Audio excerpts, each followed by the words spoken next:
Bonjour à tous. Donc, on va passer à la première table ronde de la matinée qui porte sur le point de vue des autorités de tarification et de contrôle sur l'intérêt de cette démarche et sur la démarche elle-même. Qu'est-ce que ça peut changer? Quels intérêts ils voient notamment dans le dialogue avec les établissements et services médico-sociaux et quels sont les premiers retours d'expérience à partir des évaluations. Alors, c'est vrai que tout le monde n'a pas beaucoup de rapports d'évaluation sur son bureau actuellement. Mais déjà, qu'est-ce qu'ils peuvent en tirer comme expérience ou comme retour? Et on accueille Monsieur Vérine, donc qu'on a le plaisir aussi d'avoir sur cette table ronde parce qu'il semblait important d'avoir le retour de la CRSA et d'un représentant des personnes sur aussi cette nouvelle manière, cette nouvelle démarche d'évaluation. Donc, on accueille aujourd'hui autour de cette table ronde Madame Baron. Donc, je vous laisse peut-être vous présenter et présenter votre département. Très bien, merci. Donc, moi, je suis Émilie Baron, directrice générale adjointe de la solidarité au département du Tarn. Donc, le Tarn, c'est un département à peu près 400 000 habitants, un peu moins de 200 établissements et services socio-médico-sociaux. Et donc, une démarche aujourd'hui que l'on coporte, j'aurai l'occasion de le dire tout à l'heure, en proximité avec nos collègues de l'ARS, voilà. Et qui est venue aussi impacter, c'est important de le dire, l'organisation de nos services pour pouvoir tenir compte de cette logique qui est une logique pour nous véritablement générale et d'appropriation d'une démarche qualité et d'accompagnement des ESMS. Merci. Monsieur Arfeuillère. Directeur adjoint de la DETSPP de l'Aude. Donc, tout le volet cohésion sociale et insertion des services publics de l'État. Donc, la coordination de ces différentes politiques publiques. Donc, évidemment, la démarche d'évaluation en continu et démarche qualité va impacter nos structures dans les prochains mois. On sera là pour les accompagner. Je détaillerai plus en détail après. Monsieur Pardel. Dans le département de l'Hérault, donc forcément engagé sur ces thématiques-là, comme l'ensemble de mes collègues et l'ensemble des collaborateurs de l'ARS Occitanie. Et Monsieur Vérine. Administrateur donc de la Fédération des aveugles et amblyopes de France et usager ponctuel d'un de ces services agréés. Je précise par contre que je n'ai pas fait partie des accompagnés traceurs, mais que je les ai interviewés pour préparer ce que je vous dirai tout à l'heure.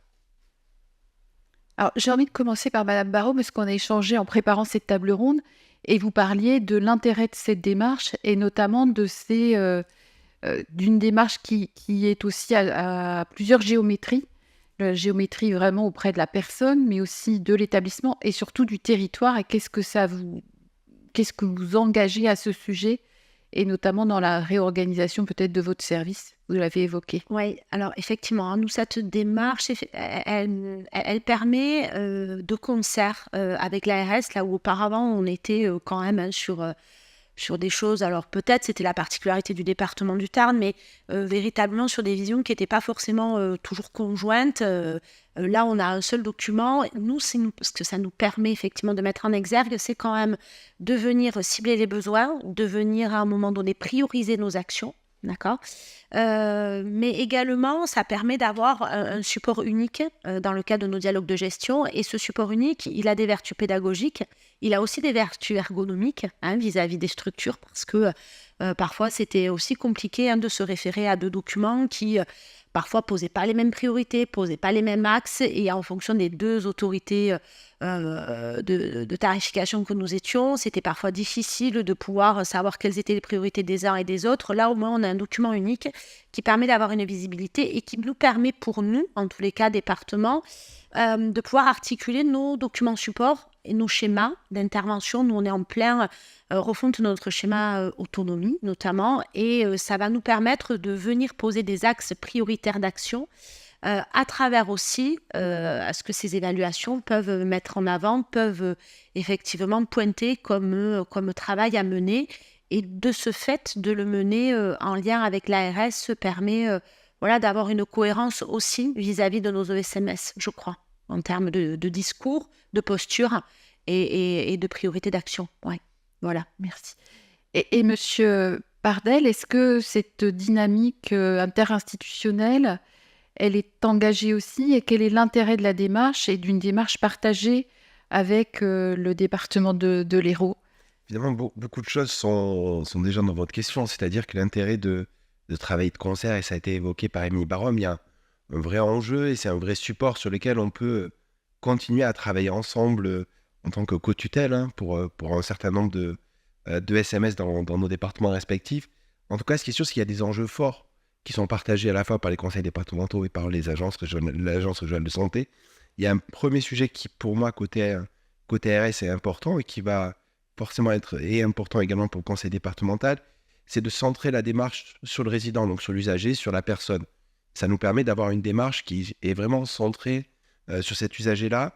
On a un deuxième enjeu, un deuxième objectif que l'on partage avec le conseil départemental, c'est de favoriser la montée en compétences et l'amélioration de la qualité de l'ensemble de nos établissements. Donc forcément, pour servir l'usager, et Didier Jaff l'a dit en introduction tout à l'heure aussi, pour favoriser l'attractivité des métiers dans ce secteur-là. Et on le sait tous autour de la table qu'il y a un vrai enjeu à redonner de l'attractivité sur ces métiers-là. Il y a pour moi un troisième enjeu fort côté agence, qui est clairement de créer les conditions d'un accompagnement individualisé, personnalisé. Et on revient sur cette question de l'usager et finalement ou du résident. Pour nous, c'est beaucoup de résidents. De mettre toute une dynamique dans les établissements de notre département, donc je parle pour le département de l'Hérault, au service de ces parcours individualisés. Et enfin, il y a un quatrième enjeu qui nous rassemble avec les conseils départementaux, c'est d'identifier des difficultés qui peuvent être rencontrées finalement dans certains établissements qui reviennent et sur lesquels on va pouvoir travailler. Aujourd'hui, ça a été évoqué tout à l'heure, on reçoit les premiers rapports, donc c'est encore tout frais.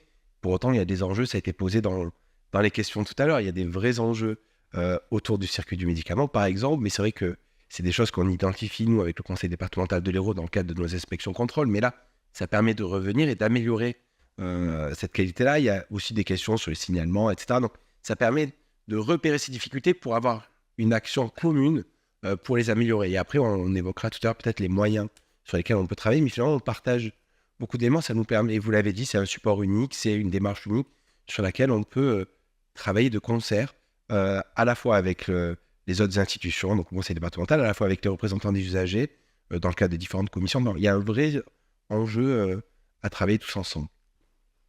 Et une volonté dans le Tarn, hein, moi je sais que ça nous a amené aussi à repenser l'organisation de notre service. On était auparavant sur un service tarification-planification, donc comme son nom l'indique, on était sur une logique de tarification voilà, des ESMS.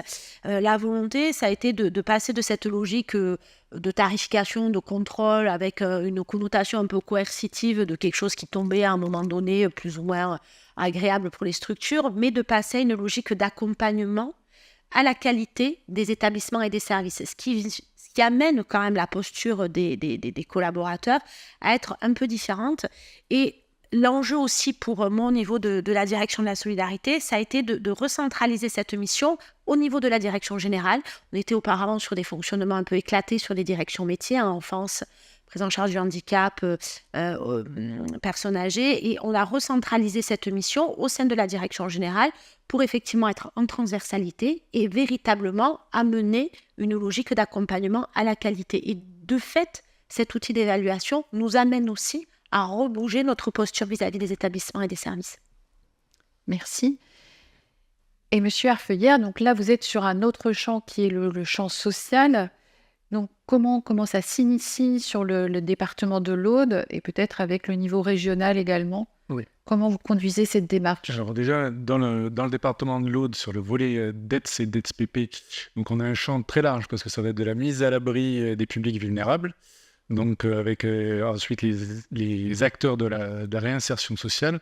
Donc on a les accueils de jour, les CHRS, les pensions de famille, les FJT. Donc le champ est très, très vaste sur la mise à l'abri des publics avec un parcours d'insertion de la rue vers le logement. Ensuite, il y a les acteurs de tout ce qui est demande d'asile, donc avec tout le DNA, donc tout ce qui est CADA, CPH, avec donc des structures différentes et des publics complètement différents. Et enfin, un troisième volet sur tout ce qui est majeur protégé, Donc c'est un champ d'intervention assez large avec des acteurs différents et des publics différents avec des attentes différentes. Donc un champ assez large. Sur la démarche, c'est une démarche intéressante d'avoir un référentiel commun à toutes les structures, avec un travail de fond de la HAS qui est souligné, très clair, avec un manuel d'évaluation très clair, des fiches thématiques très, très précises et qui vont aider les structures à les remplir.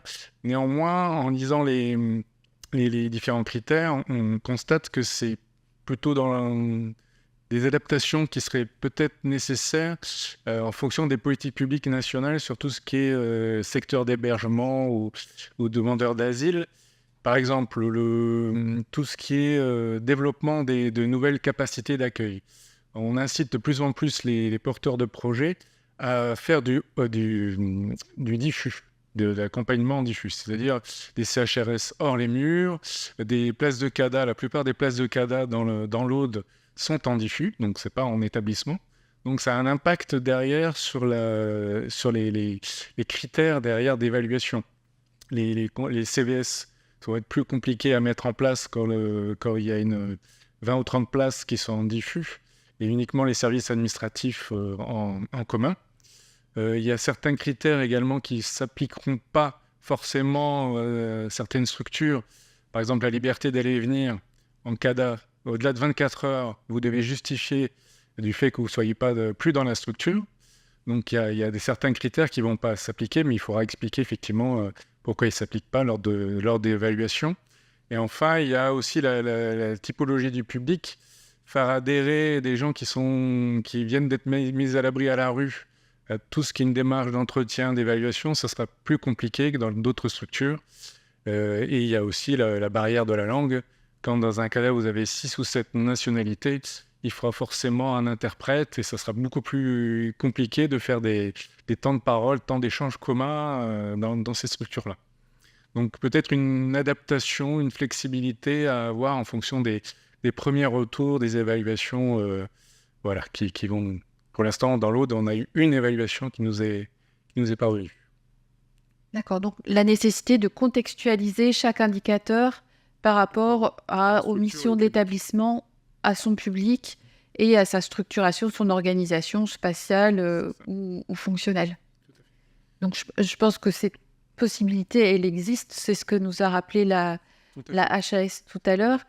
Et du coup, vous avez reçu un premier rapport, et je voulais vous poser la question, est-ce que vous avez prévu d'une méthode de lecture de ces rapports qui vont...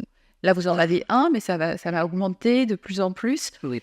Comment vous allez travailler ou comment vous imaginez travailler cette analyse des rapports et de ce que ça peut produire et engendrer comme échange, dialogue avec les établissements et services? Évidemment, on va lire avec attention tous les rapports qui nous sont parvenus et puis surtout voir le plan d'action qui va en découler et être vigilant sur la mise en œuvre du plan d'action. Donc là, ça a été évoqué par plusieurs intervenants, la question des moyens dans les structures. Il faut distinguer les toutes petites structures qui ne sont pas forcément affiliées à une fédération ou un grand réseau, qui peuvent venir en appui sur tout ce qui est démarche qualité évaluation, des petites structures où souvent ça repose sur quelques cadres et qui vont être à la fois chargés du suivi de l'évaluation et surtout du plan d'action qui en découle. Et effectivement, la démarche qualité, si elle est mise en place au long cours, ça sera beaucoup plus simple au bout des 5 ans de faire une évaluation puisque la plupart des mesures ont été mises en œuvre en amont. D'accord. Et vous, Madame Barhoum, est-ce que vous m'aviez parlé de grille de lecture commune? Alors, nous, on travaille avec nos collègues de l'ARS à une grille de lecture commune de ces évaluations, puisque effectivement, alors, vous l'avez dit, il va y avoir le flot du volume de ces évaluations avec les moyens respectifs de nos collègues de l'ARS et de nous au sein du département. Et la volonté que l'on avait, c'est véritablement que cet outil d'évaluation puisse être un outil d'amélioration continue. vous l'avez dit tout à l'heure, sur la prise en charge du résident ou de l'usager. Et l'idée, c'est ça. C'est donc là, on est en train de co-construire une grille commune, hein, qui puisse permettre d'avoir une lecture de tous les rapports d'évaluation, qui soit conjointe, hein, avec la vision de l'ARS et la vision du conseil départemental. Ce qui permet pour nous de pouvoir après revenir vers les ESMS pour leur présenter cette grille et effectivement leur dire voilà la lecture commune que l'on fera de la synthèse de ces évaluations et de comment cette synthèse-là, on peut s'en servir demain dans le processus de sépomisation. Parce que je crois que ce qui est important aussi pour les établissements, c'est de rappeler comment l'outil qu'est le CEPOM aujourd'hui, hein, qui est une vision d'une logique un peu générale, va venir s'agrémenter à cet outil d'évaluation et comment l'évaluation va pouvoir répondre derrière via le CEPOM et que derrière, voilà, on soit dans quelque chose d'un peu rythmé et qui puisse donner du sens aux gestionnaires et qui ne le vivent pas comme quelque chose effectivement qui va venir de nouveau s'imposer à eux et qui finalement est quelque chose qui tombe à un moment donné sans véritablement se projeter dans la logique d'amélioration de l'établissement. Donc nous, on est dans ce travail-là aujourd'hui. Une présentation de cette fiche-là, tout début d'année, à l'ensemble des ESMS et une volonté d'aller sur l'ensemble de nos publics, puisque la logique de sépomisation, on la retrouve sur le volet enfance, pour nous, une compétence exclusive du département.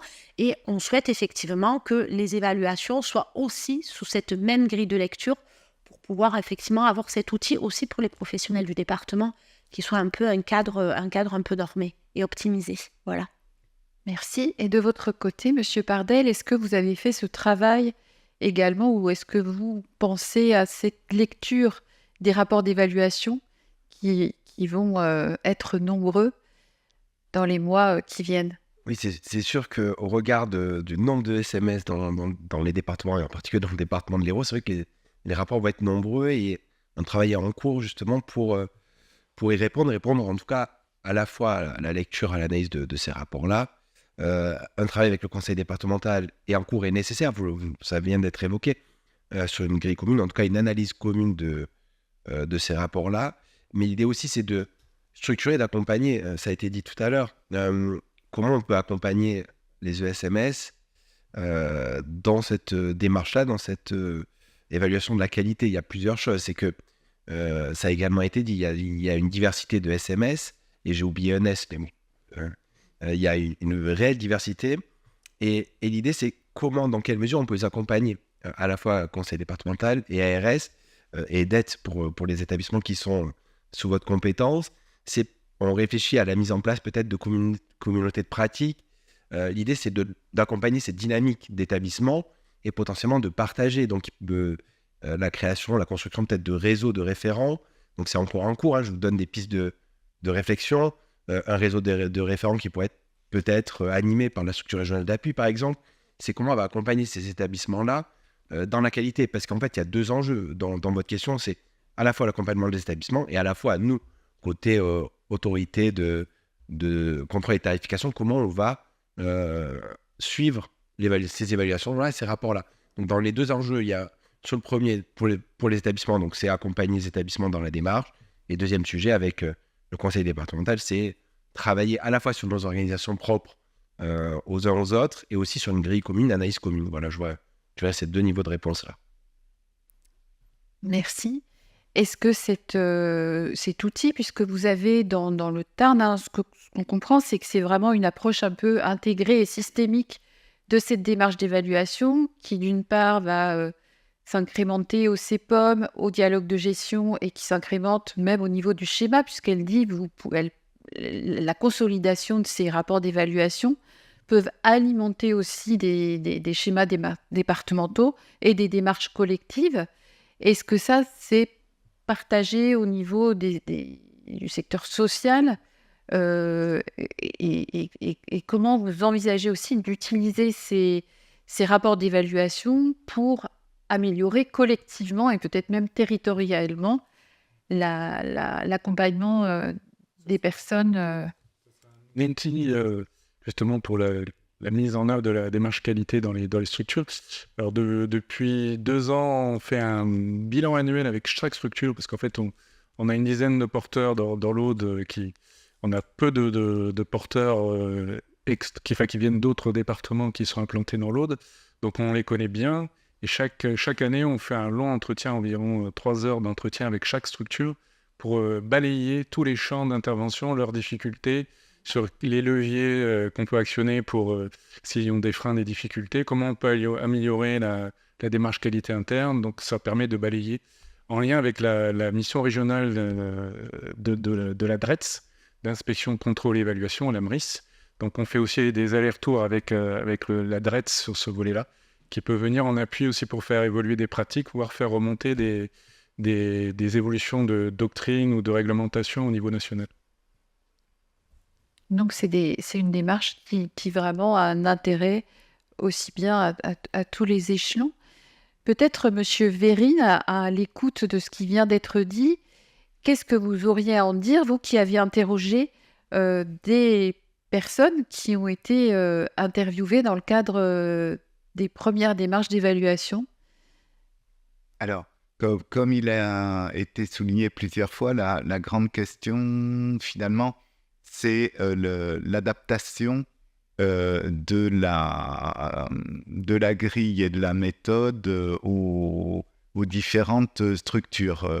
Évidemment, pour nous, c'est très intéressant qu'il y ait des critères bien stables, qui, y compris, ça a été dit une seule fois, mais ça me paraît très important, qui vont permettre aussi de l'auto-évaluation dans la mesure où,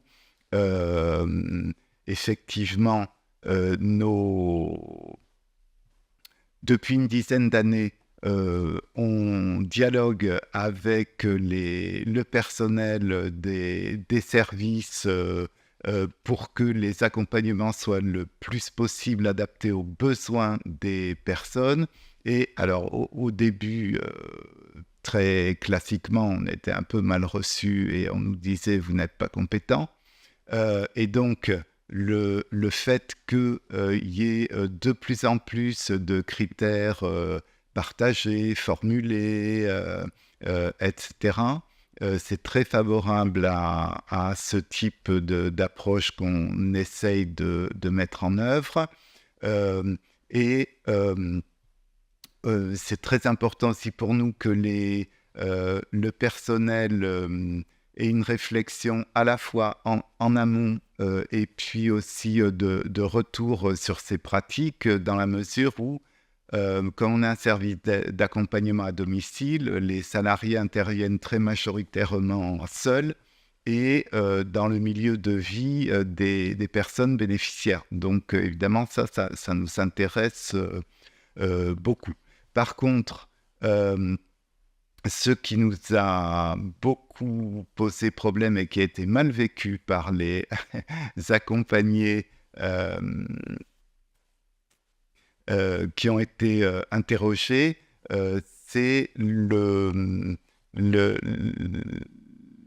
l'importance des preuves, et en particulier des preuves écrites, dans la mesure où on est une petite structure, et donc plus le personnel passe de temps à produire des écrits, moins il en a pour s'occuper des accompagnés. Donc ça a été un vrai questionnement, hein. De même aussi, mais peut-être que ça c'était une question de rodage, parce que on a fait l'évaluation en début d'année parmi les premiers, et avec des évaluatrices qui n'étaient pas encore très à l'aise avec le nouveau questionnaire. Évidemment, on a conscience de l'impératif d'éviter le renouvellement des scandales qui ont compromis la confiance dans certains secteurs sanitaires et sociaux, mais on a trouvé que le questionnaire donnait énormément de place à la crainte de la maltraitance et pas suffisamment de place, ou un peu par raccro, et en dernier, à la recherche d'un accompagnement de qualité. Les deux les deux volets ont été cités notamment en introduction par monsieur le directeur, mais concrètement, dans la partie usager, c'était le dernier quart des questions, hein, et donc ils ont tous été entendus pendant 1 heure, donc c'était très très très long et lourd sur le fait d'être sûr que les usagers n'étaient pas maltraités avant de passer à la problématique des accompagnements de qualité. Donc là, c'est vraiment le recueil d'expérience auprès de personnes Ouais. qui ont été interviewées dans le cadre de l'évaluation par un évaluateur externe accrédité. Donc, vous m'aviez dit que vous aviez pu contacter 4 personnes et ils ont... Sur 5. Sur 5, Il y a eu 5 accompagnés interviewés et j'ai pu dialoguer avec 4. Et qui ont été aussi, alors pour montrer la diversité des structures aussi, qui ont été embêtés par les évaluatrices parce que il se trouve que, alors on est peut-être un cas un peu exceptionnel, mais notre association, elle a pour slogan « Par les personnes déficientes visuelles, pour les personnes déficientes visuelles ».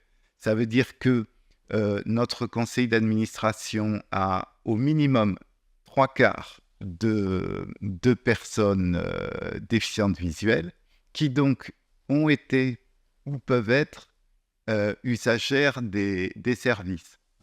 Et du coup, les évaluatrices étaient très, très, très soupçonneuses des prérogatives de notre conseil d'administration et ont été très sceptiques par rapport à ce qu'on appelle, nous, le conseil consultatif des personnes accueillies, qu'on a créé il y a 10 ans, alors que les services d'aide à domicile n'y étaient pas soumis.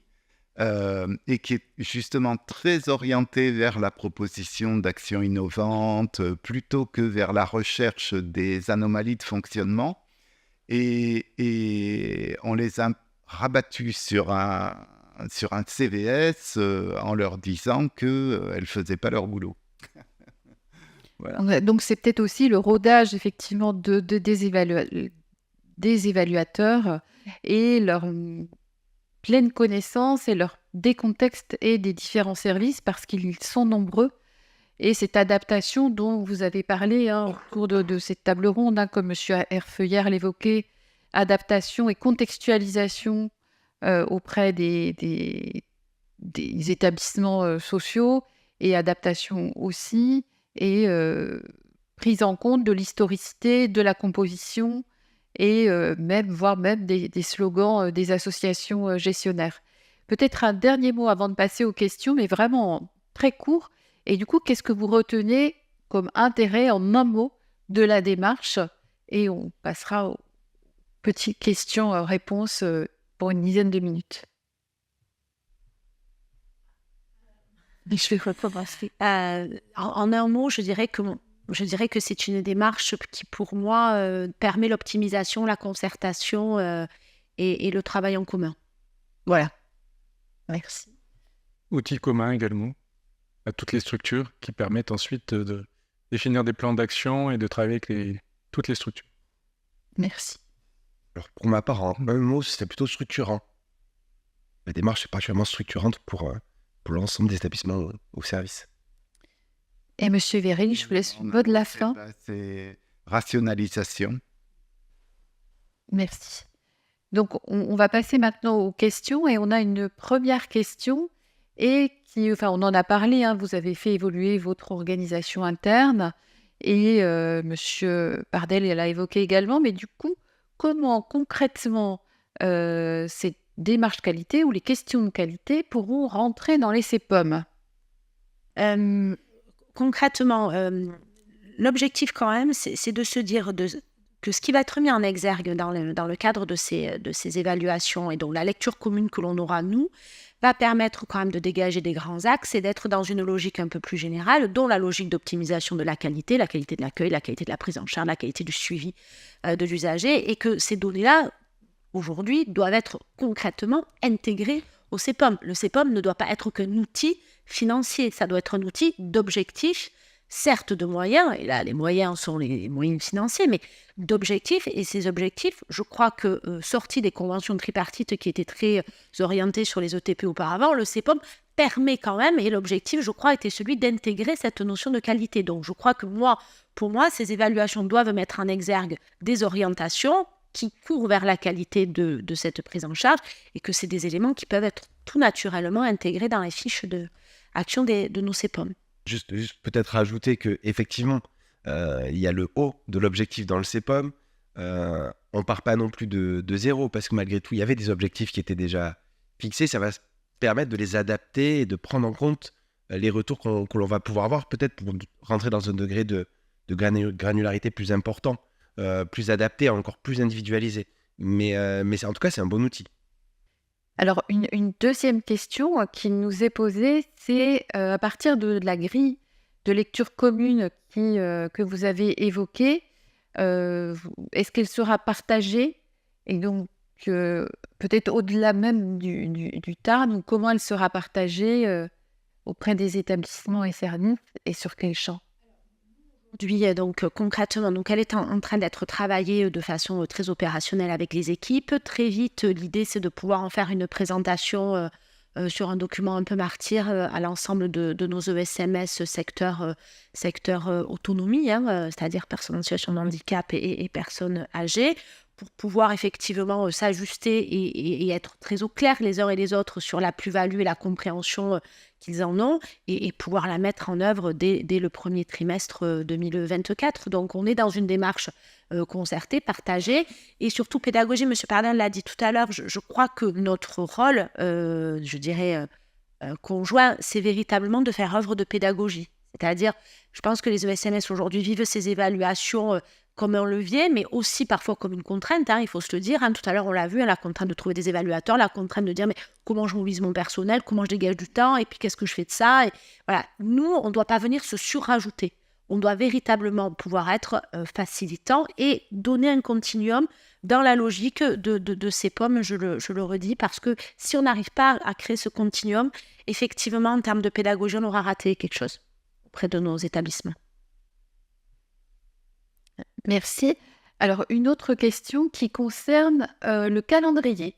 Donc, comment sont décidées les dates d'évaluation? Est-ce que vous avez travaillé ce calendrier, et comment ça se passe?